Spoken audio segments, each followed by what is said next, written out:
সবাই আশা করি ভালো আছো। যারা এই ভিডিওটা মিস করবে তারা অনেকটা নেটের ক্ষেত্রে পিছিয়ে পড়বে। আগের ভিডিওটা যারা দেখোনি তারা গিয়ে আগের ভিডিও দেখো। আমি আলোচনা করছিলাম একেই কি বলে সভ্যতার প্রথম অঙ্কটা। আজকে কি আলোচনা করব? দ্বিতীয় অঙ্ক এবং লাস্ট, একে কি বলে সভ্যতার। তাহলে দ্বিতীয় অঙ্ক শুরু করি। দ্বিতীয় অঙ্কে বিভিন্ন চমক আছে, সেগুলো পরীক্ষায় অত্যন্ত গুরুত্বপূর্ণ। আমি বিভিন্ন তথ্যসূত্র বলে দেবো, সেগুলো পড়বে, সেগুলো আজকে বলে দেবো, সেগুলো গুরুত্বপূর্ণ। আজকেই কি বলে সভ্যতা শেষ হয়ে যাবে। এর পরের দিন থেকে আমি ভিডিও আনার চেষ্টা করব, ঠিক আছে, অন্য একটা টপিকের ওপর। চলো আজকে প্রহসন একেই কি বলে সভ্যতা শুরু করা যাক। দ্বিতীয় অঙ্ক প্রথম গর্ভাঙ্ক কি আছে? স্থান জ্ঞান তরঙ্গিনী সভাগৃহে সকলে উপস্থিত। নেই কেবল কে নেই? কালী ও নবকুমার। জ্ঞান তরঙ্গিনী সভায় নেই কে? কালী ও নবকুমার। এই সবাই উপস্থিত চৈতন্য, বলাই, শিবু, মহেশ সকলেই শিক্ষিত ও ইয়ং বেঙ্গলের সদস্য। ইম্পর্টেন্ট, কে কে উপস্থিত, কার নাম পাওয়া যাচ্ছে এবং তারা কোন সমর্থক, মানে কিসের সদস্য? ইয়ং বেঙ্গলের সদস্য, ঠিক আছে, জিওর ইয়ং বেঙ্গলের সদস্য। কে কে?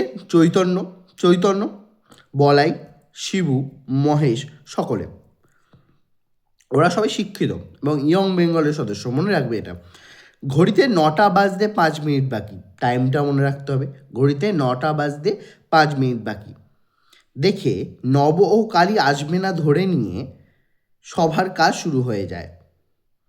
মহেশের প্রস্তাবে ও সকলের সমর্থনে চৈতন্যবাবু সভাপতি মনোনীত হন। একটা সভা সভাপতি থাকে। সভাপতি আগে কে ছিল? নবকুমার। কেন ছিল?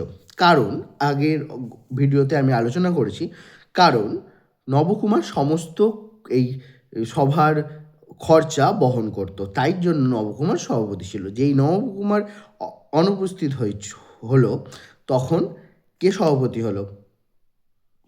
চৈতন্যবাবু। মনে থাকবে। অতঃপর মদ্যপান ও বারাঙ্গনাদের ঢলাঢলিতে নাচ গানের মধ্য দিয়ে সভা এগোতে থাকে।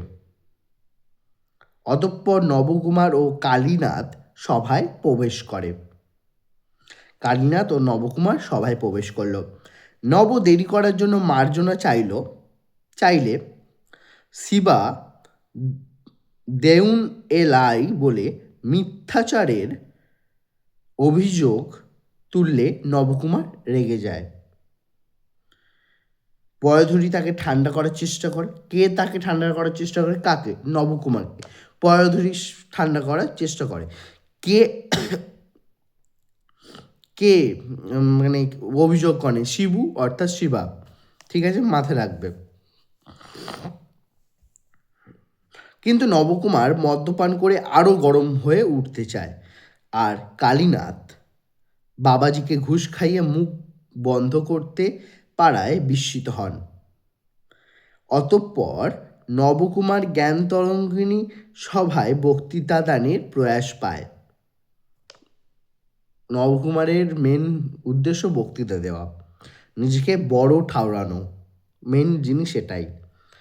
সূত্রাকারে তার বক্তব্য কী ছিল? একটু সূত্রের মাধ্যমে আমি জানি, ঠিক আছে। প্রথম বক্তব্য কী ছিল নবকুমারের প্রথম বক্তব্য নবকুমারের প্রথম বক্তব্য ছিল, আমরা সকলেই হিন্দু ঘরের সন্তান হলেও কুসংস্কার থেকে মুক্ত হয়েছে। আমরা দেবদেবীর পুত্তলিকা বা মূর্তি দেখে মাথা নোয়াবো না। নবকুমার যে বক্তব্যটা পেশ করেছিল মদ খেয়ে, সেই বক্তব্যটা বলছি। জ্ঞানের আলো আমাদের অন্ধকার দূরীভূত করবে। 2 নম্বর বক্তব্য তার। এ সভায় অভিপ্রায় সামাজিক সংস্কার সাধন।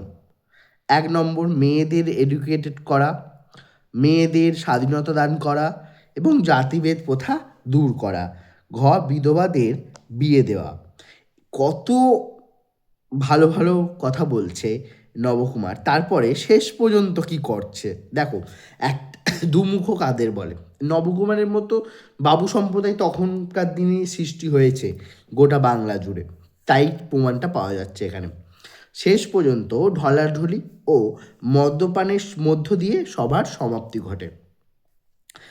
বেহালা বাদকদের এক ছিমিল গাঁজার খোঁজে এই দৃশ্যের সমাপ্ত হয়।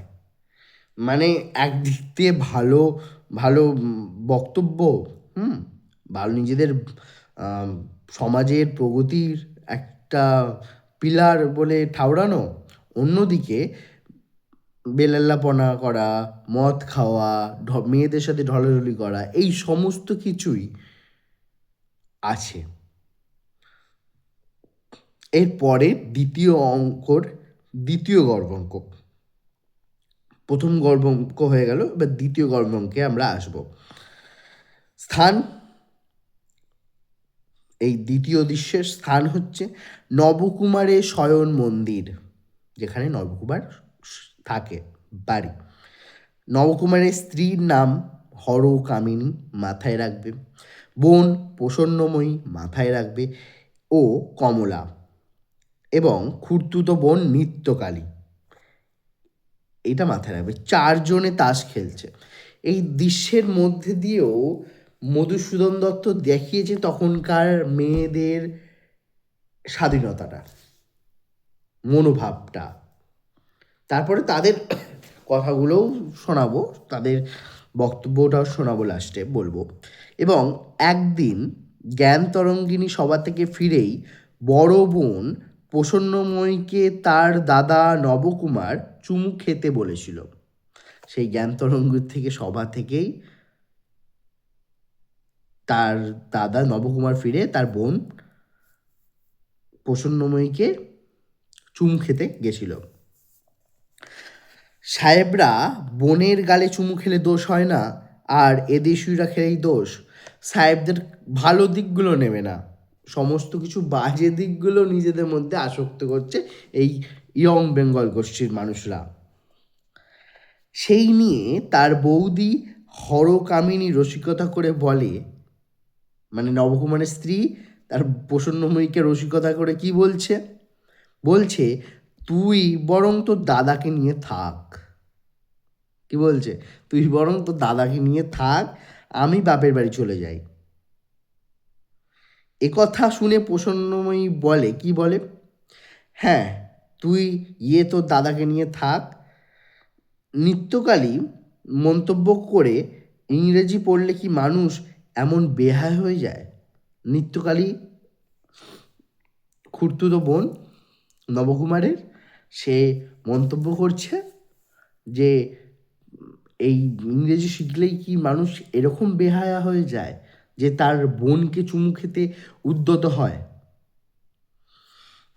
ইতিমধ্যে নবকুমার মদ্যপ হয়ে নবকুমার বাড়ি ফেরে। চাকর বৈদ্যনাথ ওরফে দেব তাকে গাড়ি থেকে নামায়। নব চিৎকার করে, ছোড় দো হামকো, হিন্দিতে চিৎকার করে, নেশায় পুরো উন্মত্ত হয়ে আছে এবং চিৎকার করে, ছোড় দো হামকো। সে ব্র্যান্ডির জন্য চেঁচায়। স্বাগত ভাষণে বলে, অনড ফুল আর কতদিন বাঁচবে? আমি প্রাণ থাকতে এই সভা কখনোই এবলিশ করতে পারবে না। সবার কথাই মাথায় আওড়ে যেতে থাকে। কেউ তার কাছে ঘেঁষতে না চাইলে হরকমিনী তাকে গিয়ে গিয়ে স্বামীকে বলে, মানে নবকুমারকে বলে, কর্তা ভাত খাচ্ছেন তা জানো? কিন্তু নবকুমার হরকামিনীকে পয়ধরি ভেবে প্রলাপ বকতে থাকে। নবকুমার হরকামিনীকে পয়ধরি ভেবে ভুলভাল বকতে থাকে। হরকামিনীকে ধরতে গেলে হরকামিনী পয়ধরি বিবেচনা করে প্রলাপ বকে যায়, এবং হরকামিনীকে ধরতে গেলে হরকামিনী সরে যায় এবং নবকুমার মাটিতে পড়ে যায়। কর্তা এসে বুঝতে পারেন ছেলে বেহুশ মাতাল একটা। মনোদুঃখে কর্তা সকলকে নিয়ে পুনরায় বৃন্দাবনে যাওয়ার স্থির করে। হরকামিনী তার মনের যন্ত্রণা প্রসন্নময়ীর কাছে প্রকাশ করে। এই লাইনটা, লাস্ট লাইনটা, এটা বলবো, মোস্ট ইম্পর্টেন্ট লাইন। কি বলে?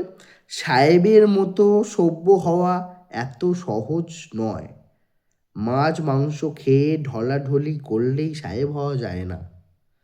তার পরিণাম উচ্চারণ একে কি বলে? সে লাস্টে এই লাইনটা দিয়ে শেষ করেছে। হরকামিনী, নবকুমারের স্ত্রী, সেটাই ট্যাগলাইন হয়ে টাইটেল হয়েছে। সে উচ্চারণ করেছে, একেই কি বলে সভ্যতা। এটার জন্যই কি আমরা এই সমাজে বাস করছি? সত্যিই ভাবার বিষয়।